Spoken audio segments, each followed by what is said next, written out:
نظم دی چې ستا د درد هره لمحه مې کته، ستا د درد هره لمحه مې کته، سحر راتلم ستا د کچکو دروازه مې کته، یار مې په سرو وینو کې رنګ پروت دی، د بمونو دماکو د لاسه سوی لوړنګ پروت دی.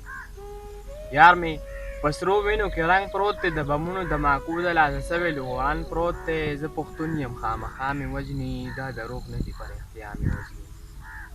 زه پښتون یم خامخا مې وژني، دا دروغ نه دي په رښتیا مې وژني. زه خو که حق وایم کافر مې ګڼي، چې څو قدمه لرې کېږم مسافر مې ګڼي. زه خو که حق وایم کافر مې ګڼي، چې څو قدمه لرې کېږم مسافر مې ګڼي. زما غریبې غریبۍ ته چاپېلې ورته که نن د یو خان لوی خانۍ ته چاپېلې ورته، زما غریبې غریبۍ ته چاپېلې ورته که نن د یو خان لوی خانۍ ته چا پیلې ورته، که د غریبۍ مې چا تپوس ونه کړو، د مجبورۍ مې چا تپوس ونه کړو، د شپې په 12 بجې کور ته رالم، په وینو رنګ د خپلې خور ته رالم.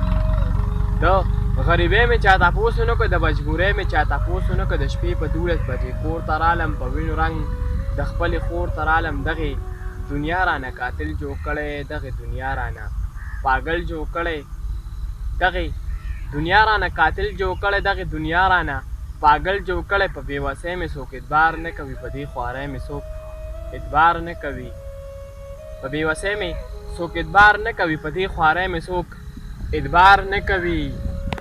بېګا خوشحال ومه خندا مې کوله، سحر چې پاڅېدم ژړا مې کوله.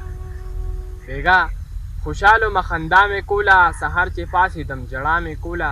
بیا مې ناڅاپه دا اعلان واورېده، د چا له خولې مې دا بیان واورېده.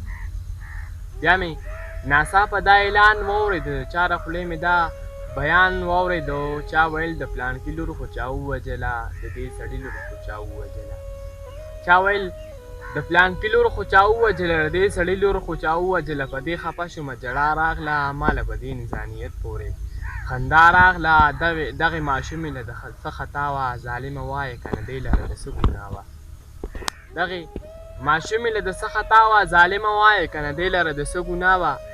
خدایه د چا نه به تپوس کومه، خدایه د چا نه به تپوس کومه، زه وکاس په دې خبره سخت افسوس کومه.